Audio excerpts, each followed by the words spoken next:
على رسوله الكريم أما بعد أعوذ بالله من الشيطان الرجيم بسم الله الرحمن الرحيم وما كنا معذبين حتى نبعث رسولا آمنت بالله صدق الله العظيم وصدق رسوله النبي الأمين المختار الكريم ونحن على ذلك لمن الشاهدين والشاكرين والحمد لله رب العالمين إن الله وملائكته يصلون على النبي يا أيها الذين آمنوا صلوا عليه وسلموا تسليما اللهم صل وسلم وبارك على سيدنا ومولانا محمد وعلى آله وأصحابه وبارك وسلم صلاة وسلام دائما عليك وعلى آلك وأصحابك يا رسول الله صلى الله عليه وسلم. عزیزان ملت اسلامیہ، محترم سامعین کرام، الحمدللہ ہر سال کی طرح اس سال بھی ہم اور آپ قائدین مجلس اتحاد المسلمین کی جانب سے کیے جانے والے سالانہ جلسہ عید میلاد النبی صلی اللہ علیہ وآلہ وسلم کے موقع سے جمع ہوئے.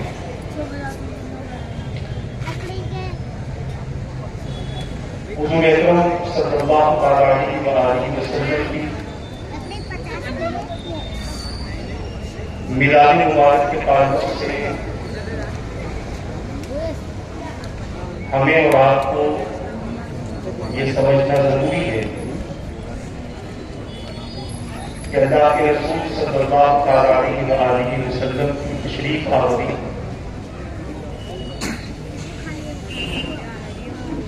صرف اس لیے نہیں ہوئی کہ وہ انسان کو کفر و شرک کے دلدل سے نکال کر صرف کلمہ پڑھائیں، توحید و رسالت کا درس دیں، بلکہ اس لیے ہوئی ہے کہ انسان کو وہ تمام علم سکھائیں، وہ تمام تعلیم دیں جن تعلیمات کی وجہ سے ایک بندہ بندگی کی حقیقت کو سمجھے، ایک بندہ عبادت کی حقیقت کو سمجھے، اور اس بات کو بھی سمجھنے کی کوشش کرے کہ اس کا مقصد تبلیغ کیا ہے اور اس فانی دنیا میں اس کو کس طرح سے اپنی زندگی گزارنی ہے. حضور اکرم صلی اللہ علیہ وآلہ وسلم کی آمد سے پہلے اللہ تبارک و تعالیٰ نے اپنے نبیوں کو، اپنے رسولوں کو اس لیے مبعوث کیا کہ وہ اللہ کے بندوں کو اللہ کی طرف سے نازل ہونے والی کتابوں کو پہنچائے، صحائف کے ذریعے جو احکامات انہیں دیے جا رہے ہیں ان احکامات کو پہنچائے اور ان کو گمراہی سے نکال کر صراط مستقیم کی دعوت دیں اور ان کی زندگی کو ہدایت کی طرف گامزن کریں. یہ بات سب جانتے ہیں یا اکثر جانتے ہیں کہ اللہ تبارک و تعالیٰ نے اپنے بندوں کی ہدایت کے لیے کم و بیش 1,24,000 انبیاء کرام کو مبعوث فرمایا.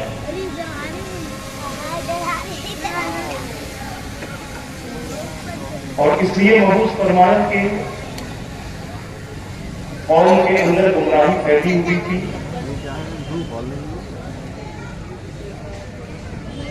قوم منکرات میں اپنی زندگی گزار رہی تھی، قوم اللہ تبارک و تعالیٰ کی ذات کے ساتھ میں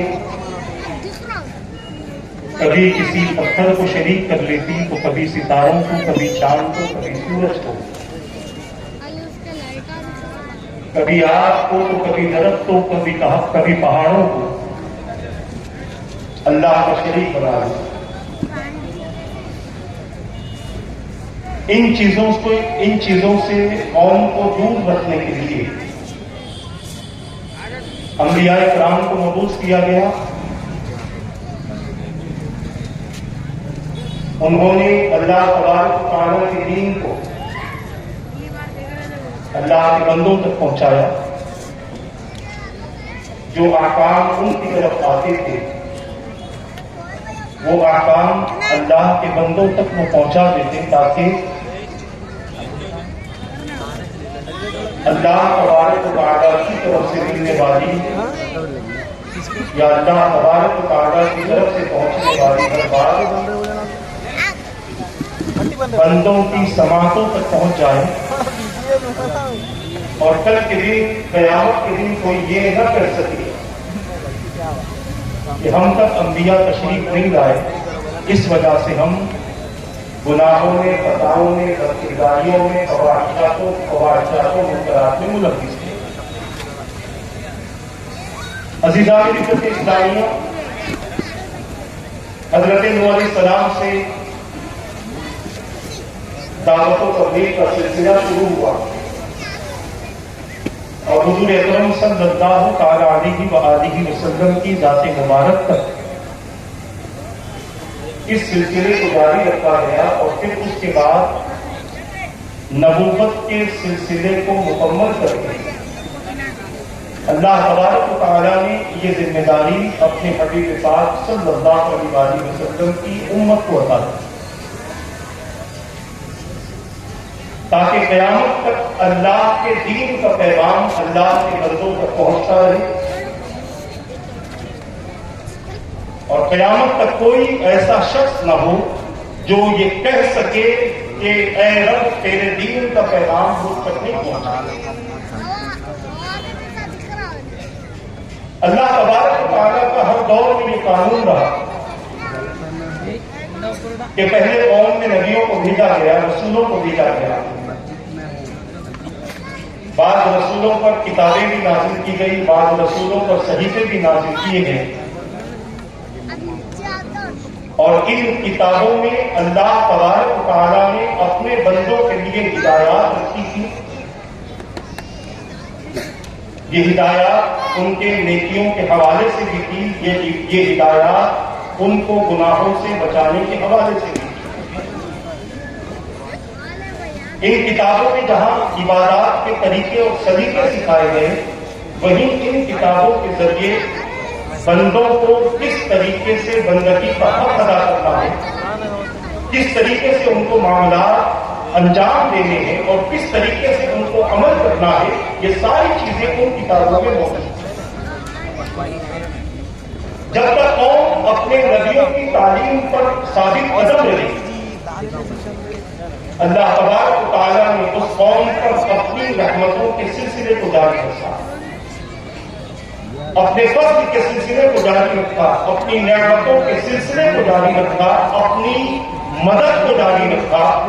اور قدم در قدم رب قدیر نے انہیں کامیابیاں نصیب فرمائی۔ اور جیسے ہی قوم نے اپنا راستہ بدلا، اپنا طریقہ بدلا، اپنا مزاج بدلا، کتابوں کو چھوڑ دیا، رسولوں کے طریقوں کو چھوڑ دیا، رسولوں کے فرمان کو چھوڑ دیا، اور اللہ تبارک و تعالیٰ کے احکام کی نافرمانی کرنے لگے، تو اللہ تبارک و تعالیٰ نے ایک وقت مقرر پر ان پر عذاب نازل فرمایا، اور وہ عذاب ان کے لیے ایسا تھا کہ اس عذاب کی وجہ سے وہ قوم تباہ ہو گئی، برباد ہو گئی۔ عذاب کی مختلف صورتیں قرآن کریم میں بیان فرمائی ہیں، مختلف کیفیتیں قرآن کریم میں بیان فرمائی ہیں۔ کسی پر پتھر کا عذاب آیا، کسی پر آندھی آئی، کسی قوم کو اوپر کی طرف لے جا کر پھر زمین کی طرف پلٹا دیا گیا، کسی کو پانی کا عذاب آیا، کسی کو تیز آندھی اور تیز ہواؤں کے ذریعے کسی کو برباد کر دیا گیا۔ یہ ساری چیزیں اس لیے تھی کہ قوم جب تک اپنے نبی کے نقوش پر قائم تھی، ان کے طریقے پر قائم تھی، ان کے فرمان کے مطابق عمل کرتی تھی، تو اللہ تبارک و تعالیٰ نے ان کو ہر طرح کے عذاب و عقاب سے محفوظ رکھا تھا۔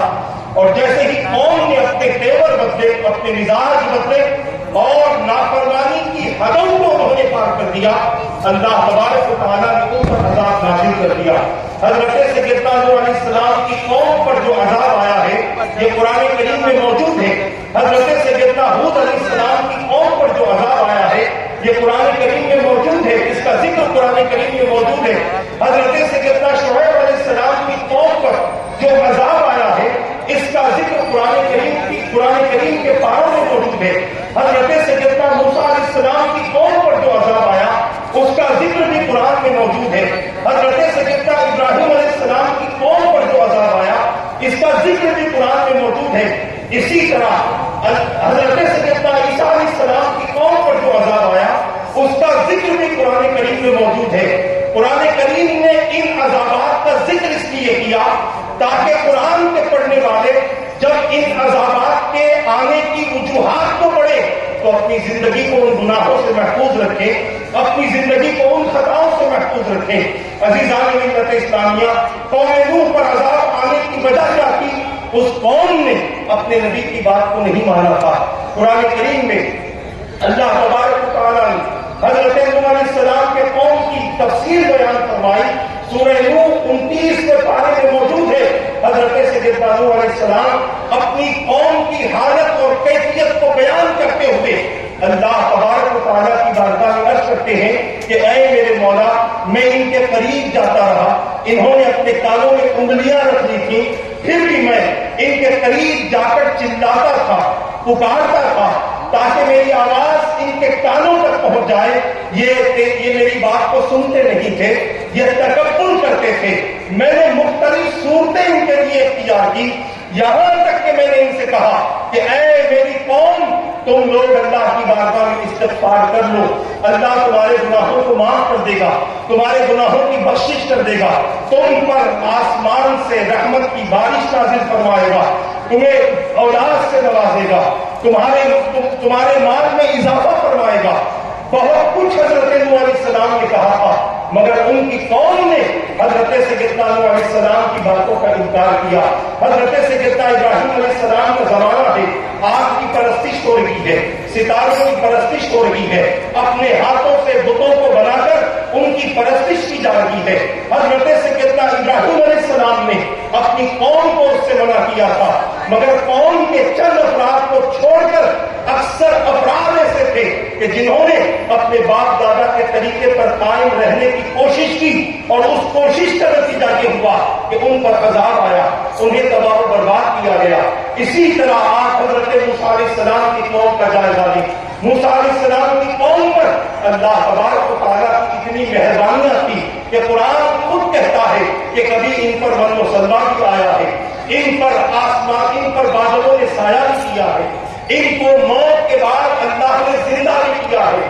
ان پر بہت ساری اللہ کی نعمتیں رہی، اور یہ اس لیے رہی کہ نبی حضرت موسیٰ علیہ السلام اپنی قوم کو تکلیف سے دیکھنا نہیں چاہتے تھے اور اپنی قوم کو بچانے کی ہر ممکن کوشش کرتے تھے، مگر اس کے باوجود اس قوم نے حضرت موسیٰ علیہ السلام کی نہ سنی اور موسیٰ علیہ السلام کی باتوں کا انکار کرنے لگی۔ اللہ تبارک و تعالیٰ نے ان کی شکلوں کو بدل دیا، ان پر سے اپنے انعامات کو ختم کر دیا، اور ان پر عذاب و عقاب کے سلسلے کو رب قدیر نے ایسا جاری فرمایا کہ وہ قوم بھی اس کے بعد اس عذاب و عقاب سے نہ نکل سکی۔ میرے پیارے آقا صلی اللہ تعالیٰ علیہ وسلم کے پیارے دیوانوں، غور سے سننا تو سمجھ میں آئے گا۔ پہلے انبیاء کی قوموں میں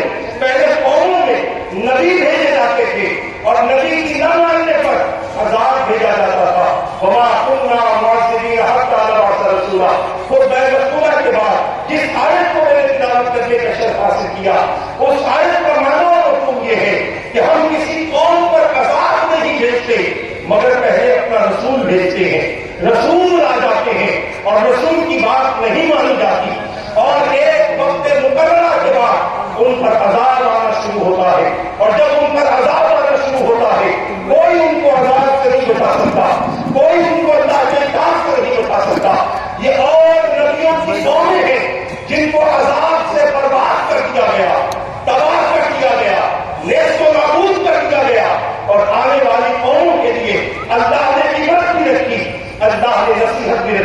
عزیزان ملت اسلامیہ، آؤ ہم ہمارے نبی کی بات کریں، ہمارے رسول کی بات کریں، ہمارے رسول کی ہم بات کریں۔ جب یہ رسول اپنی قوم میں تشریف لائے، پوری کی پوری قوم اللہ کی نافرمان تھی، چند موحدین کے علاوہ پوری کائنات میں مشرکین پھیلے ہوئے تھے، پوری کائنات کے کفار پھیلے ہوئے تھے۔ کوئی ایسا نہ تھا کہ جو اللہ تبارک و تعالیٰ کو یاد کرے۔ اہل کتاب بھی کتاب پڑھنا چھوڑ چکے تھے، اور یہ اہل کتاب کون تھے؟ یہ حضرت موسیٰ علیہ السلام کی قوم تھی، یہ حضرت عیسیٰ علیہ السلام کی قوم تھی، یہ حضرت داؤد علیہ السلام کی قوم تھی۔ اس قوم نے کتاب پڑھنا چھوڑ دیا تھا، سود ان کے اندر عام ہو چکا تھا، رشوت ان کے اندر عام ہو چکی تھی، پیسہ لے کر ظالم کو چھوڑ دینا، قاتل کو چھوڑ دینا، یہ اس وقت کے علماء کی کیفیتیں اور خصوصیات بن چکی تھی۔ اسی لیے اللہ تبارک و تعالیٰ نے ان پر اپنے نبیوں کی زبانی لعنتیں فرمائی۔ لعن الذین کفروا من بنی اسرائیل علی لسان داؤد و عیسی ابن مریم۔ رب فرماتا ہے جس کا معنی اور مفہوم یہ ہے، اللہ تبارک و تعالیٰ نے بنی اسرائیل پر لعنت کی ہے حضرت داؤد اور حضرت عیسیٰ ابن مریم علیہ السلام کی زبانی۔ آپ اندازہ کر سکتے ہیں وہ بنی اسرائیل جس کے لیے رب نے فرمایا تھا وَأَنِّي فَضَّلْتُكُمْ عَلَى الْعَالَمِينَ، اے بنی اسرائیل میں نے تم کو کائنات اور عالمین پر فضیلت عطا کی ہے، اور یہ عالمین پر فضیلت کے حقدار اس وقت تک تھے جب تک وہ اپنے نبیوں سے وابستہ تھے، اور جیسے ہی نبیوں سے انہوں نے اپنا تعلق توڑا، حالت یہ ہوئی کہ ان کی فضیلتیں ختم ہو گئی، ان کی عظمتیں ختم ہو گئی، ان کا مقام و منصب ختم ہو گیا، ان کی شان و شوکت ختم ہو گئی، ان کی جاہ و حشمت ختم ہو گئی۔ ایک وقت میں سارے عالمین پر فضیلت رکھنے والے ایک وقت ان کے اوپر بھی آیا کہ ساری عزتیں، حیثیتیں، مقام، شان و شوکت اللہ نے سب کچھ برباد کر دیا۔ عزیزان ملت اسلامیہ، آپ اندازہ کر سکتے ہیں کہ اللہ تبارک و تعالیٰ نے اس قوم کو جو اہل کتاب تھی، اہل کتاب اس وقت میں موجود تھے، حضور کے زمانے میں یہودی بھی موجود تھے، حضور کے زمانے میں عیسائی بھی موجود تھے، حضور کے زمانے میں حضرت ابراہیم علیہ السلام کے ماننے والے بھی موجود تھے، مگر تاریخ اس بات پر شاہد ہے نہ ابراہیم علیہ السلام کے ماننے والے صراط مستقیم پر تھے، نہ موسیٰ علیہ السلام کے ماننے والے صراط مستقیم پر تھے، نہ عیسیٰ علیہ السلام کے ماننے والے صراط مستقیم پر تھے، کوئی صراط مستقیم پر نہ تھا، بلکہ ہر آدمی ایک دوسرے سے بڑا سرکش اور گنہگار نظر آتا تھا، سرکش اور خطاکار نظر آتا تھا۔ اللہ تبارک و تعالیٰ نے یہاں تک کہ بنی اسرائیل کے احبار کے تعلق سے بیان فرمایا کہ ان لوگوں کو کیا ہو گیا ہے کہ یہ لوگوں کو رشوت خوری سے، سود سے اور غلط کاموں سے نہیں روکتے۔ میرے پیارے آقا کے پیارے دیوانوں، قانون لا یتناہون عن منکر فعلوہ، بنی اسرائیل پر اللہ نے جو انبیاء کی زبانی لعنتیں فرمائی ہے، اس کی وجہ یہ تھی کہ وہ منکرات سے لوگوں کو روکتے نہیں تھے، وہ منکرات سے لوگوں کو بچاتے نہیں تھے۔ یہ علماء کی کیفیت تھی، یہ علماء کی کیفیت تھی، مگر میں کرنا چاہتا ہوں آؤ ہم بات کریں، اور زیادہ تفصیل میں جا کر نہیں، چند جملے کہہ کر اپنی گفتگو کو مکمل کروں۔ ہمارے درمیان سے تشریف فرمائیں، انشاءاللہ اس کا خطاب ہوگا، اور یہ بات ہمارے اور آپ کے عقیدے سے تعلق رکھتی ہے، عقیدت سے تعلق رکھتی ہے، محبت سے تعلق رکھتی ہے۔ میرے پیارے آقا صلی اللہ علیہ وسلم کے پیارے دیوانوں، میں آپ سے عرض کرنا چاہتا ہوں، ہر نبی کی کئی انبیاء کی قوم جو اللہ کے عذاب سے تباہ ہوئی ہے، اللہ تبارک و تعالیٰ نے اس قوم کا ذکر فرمایا اور ان کے برباد ہونے کی وجوہات بیان فرمائی، ان کے تباہ ہونے کی وجوہات بیان فرمائی۔ آؤ ہم بات کریں حضور اکرم صلی اللہ علیہ وسلم کی ذات مبارک کے حوالے سے، میرے آقا صلی اللہ علیہ وسلم کی ذات مبارک سے نسبت رکھنے والی امت کے تعلق سے تو ہم یہ کہہ سکتے ہیں کہ پچھلی انبیاء کی قومیں نافرمانی کی حدوں کو پار کر چکی تھی، اللہ نے ان پر عذاب نازل فرمایا، اور ادھر ایک قوم ہے جو حضور اکرم صلی اللہ علیہ وسلم سے عرض کرتی ہے، قرآن اس کو نقل کرتا ہے اور قرآن کہتا ہے وَإِذْ قَالُوا اللَّهُمَّ إِنْ كَانَ هَذَا هُوَ الْحَقُّ مِنْ عِنْدِكَ فَأَمْطِرْ عَلَيْنَا حِجَارَةً مِنَ السَّمَاءِ أَوْ ائْتِنَا بِعَذَابٍ أَلِيمٍ۔ آپ تھوڑی سی توجہ حضور اکرم صلی اللہ علیہ وسلم کی سفید سمجھ میں آ جائے گی۔ عزیزان ملت اسلامیہ، ایک طرف قوموں پر عذاب آ رہا ہے، انہوں نے عذاب کی دعوت نہیں دی تھی، انہوں نے عذاب کو بلایا نہیں تھا، مگر قوم پر عذاب آ رہا تھا، اور دوسری طرف عادت یہ ہے کہ حضور اکرم صلی اللہ علیہ وسلم نے جب اپنی قوم کے سامنے اللہ تبارک و تعالیٰ کے کلام کو پیش کیا، اللہ تبارک و تعالیٰ کی طرف سے نازل ہونے والی آیتوں کو پیش کیا اور بتایا کہ اے مشرکو، تم اپنے شرک سے باز آ جاؤ اور اللہ کی توحید کا اقرار کر دو، ورنہ یاد رکھو پچھلی قومیں جس انداز سے تباہ ہوئی ہے، کہیں ایسا نہ ہو کہ تمہاری اس غلط حرکتوں کی وجہ سے تمہیں بھی برباد کر دیا جائے۔ ایک مرتبہ اس قوم نے حضور اکرم صلی اللہ علیہ وسلم سے عرض کیا، یہ آج اے محمد صلی اللہ علیہ وسلم، انہوں نے کہا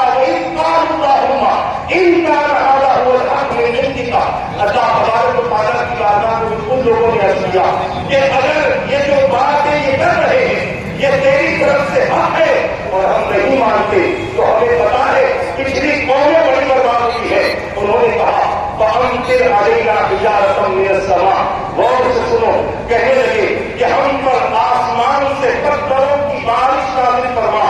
ابھی اتنا ابھی عذاب علیم، یا ہم کو دردناک عذاب میں گرفتار کر دے۔ جب ان لوگوں نے یہ باتیں کہی، اللہ تبارک و تعالیٰ نے ان کے قوم کو قرآن میں نقل کیا اور نقل کرنے کے بعد فرمایا وَمَا كَانَ اللَّهُ لِيُعَذِّبَهُمْ وَأَنْتَ فِيهِمْ، محبوب اس سے پہلے بہت عذاب آئے ہیں، اس لیے آئے ہیں کہ اس قوم نے نافرمانی کی حدوں کو پار کر دیا تھا اور ان کو ہم نے برباد کر دیا۔ مصطفیٰ یہ عذاب کے آنے کی بات کرتے ہیں، محبوب ہم ان پر اس وقت تک عذاب نازل نہیں کریں گے جب تک آپ ان میں موجود ہیں، جب تک آپ ان میں موجود ہیں۔ اے میرے محبوب، آپ کا ہونا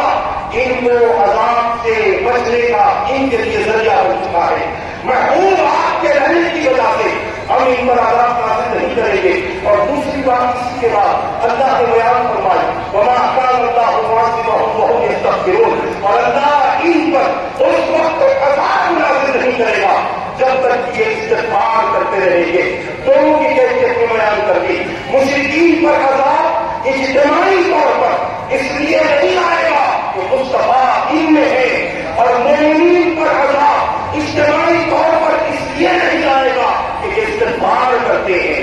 یہ استغفار کرتے ہیں۔ اسی لیے حضرت سیدنا ابو ہریرہ رضی اللہ تعالیٰ نے فرمایا، اللہ حدیث پاک کا روایت کا مفہوم ہے، فرماتے ہیں اللہ نے ہمیں دو امانیں دی تھی، ایک امان مصطفیٰ کی صورت میں تھی جو ہماری نظروں سے غائب ہو چکی ہے، اور دوسری امان رب نے استغفار رکھی ہوئی ہے۔ جب تک بندہ استغفار کرتا رہے گا اللہ اسے امان دیتا رہے گا، اللہ اس کو عذاب سے محفوظ کرتا رہے گا۔ اب ان دونوں آیتوں سے سمجھ لو ہم پر جو عذاب ہے، ہم پر جو تکلیفیں ہیں، ہم پر جو مصیبتیں ہیں، ہمارے اوپر جو پریشانیاں ہیں، ہمارے جو حالات خراب ہیں، ان تمام کی اصل وجہ یہ ہے کہ ہمارا نبی سے رشتہ کمزور ہو چکا ہے، نبی کی سنتوں سے رشتہ کمزور ہو چکا، نبی کے فرمان سے ہمارا رشتہ کمزور ہو چکا، نبی سے تعلق ہمارا کمزور ہو چکا۔ کسی نے کیا خوب کہا کہ حضور کو صرف مرکز محبت نہ بناؤ بلکہ حضور کو مرکز عقیدت کی بناؤ، اور حضور اکرم صلی اللہ علیہ وسلم کی حیات مبارکہ کے ہر پہلو کو اپنی زندگی پر غالب کرنے کی کوشش کرو۔ آج اس جلسہ رحمت العالمین صلی اللہ علیہ وسلم سے میں یہی آپ سے عرض کرنا چاہتا ہوں، مسلمانوں، ہم نے اللہ کے رسول کو قبول کر دیا، اللہ کے رسول کے پیغام کو قبول کرتے ہوئے پس و پیش ہو رہے ہیں۔ ضرورت سمجھتی ہے کہ حضور کے ساتھ ساتھ حضور کے پیغام کو قبول کرو، حضور کے ساتھ ساتھ حضور کے ذکر کے ساتھ ساتھ حضور کے طریقے پر عمل کرو، حضور اکرم صلی اللہ علیہ وسلم کے ذکر کے ساتھ ساتھ حضور کی سنتوں پر اور حضور کی اتباع کرتے رہو تاکہ زندگی بہتر ہو، آخرت بہتر ہو۔ یاد رکھو اللہ کے رسول صرف کلمہ پڑھانے تشریف نہیں لائے، دنیا سواب میں تشریف لائے۔ لائے ہیں, آخرت سنوارنے کی تشریف لائے ہیں. اسی لیے میرے آقا صلی اللہ تعالیٰ علیہ وسلم نے جب اپنی امت پر محنت فرمائی ہے تو صرف جننے تک حضور نے اس کو محدود نہیں رکھا, بلکہ ایک شخص کہ جس کے اندر انسانیت نام کی چیز نہ تھی, اللہ کے رسول نے اسے ایسا انسان بنایا, ایسا انسان بنایا کہ کسی شاعر نے کیا خوب کہا, ایک عرب نے آدمی کا بول بالا کر دیا, خواب کے رنگوں کو ہم دوشے سریا کر دیا, جو رنگ خدرا پر اوروں کے ہاتھی بن گئے, کیا نظر کی جس نے مردوں کو مسیحا کر دیا. یہ اللہ کے رسول صلی اللہ تعالیٰ علیہ وسلم ہے. آج ہمیں رسول اکرم صلی اللہ تعالیٰ علیہ وسلم سے تعلق کو جوڑنا اور اس کو مضبوط کرنا ضروری ہے. یاد رکھو, دنیا داروں سے رشتے کمزور ہوتے ہیں تو اتنا فرق نہیں پڑتا, اگر مصطفیٰ سے رشتے غلامی کمزور ہوا بہت بڑا فرق پڑتا ہے. آج اس رشتے کو مضبوط کرنے کی ضرورت ہے. اللہ تبارک و تعالیٰ سے دعا ہے, رب العزت جو کچھ کہا گیا کہنے میں غلطی ہو تو اپنے حبیب کے سب کے معاف فرما دے. ان باتوں پر مجھے اور ان سب کو عمل کی توفیق عطا فرما, دوسروں تک پہنچانے کی توفیق عطا فرما. برحمتک کو یاد رکھنا. وعلیکم السلام ورحمۃ اللہ وبرکاتہ.